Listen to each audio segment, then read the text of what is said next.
आयुष्य जगत असताना फक्त घरात बसून दिवस मोजण्यात काहीच अर्थ नाही. कधीतरी स्वतःसाठी वेळ काढा. कधीतरी समुद्रकिनारी नुसतं बसून राहा. समोर अथांग समुद्र, मावळतीचा सूर्य, सोबत चहा आणि भजी करून बघा, छान वाटेल. कधीतरी अनोळखी माणसांची भेटा. त्यांची भाषा, त्यांची संस्कृती जाणून घेण्याचा प्रयत्न करा. कधीतरी अनोळखी वाटा, अनोळखी रस्ते, नुसतं फिरा, छान वाटेल. निसर्गाचा प्रत्येक श्वास आपल्याला जगायला शिकवतो.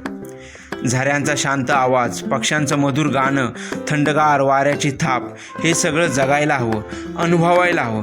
प्रवास म्हणजे केवळ एका ठिकाणावरून दुसऱ्या ठिकाणी जाणं नाही, तर नव्या आठवणींचा खजिना गोळा करणं. स्वतःला ओळखण्याची एक सुंदर संधी म्हणजे प्रवास. जग खूप मोठं आहे आणि वेळ मात्र कमी. आयुष्य जगताना जरा थांबा, निसर्गात मिसळा आणि स्वतःच्या मनात शांततेची जागा बनवा.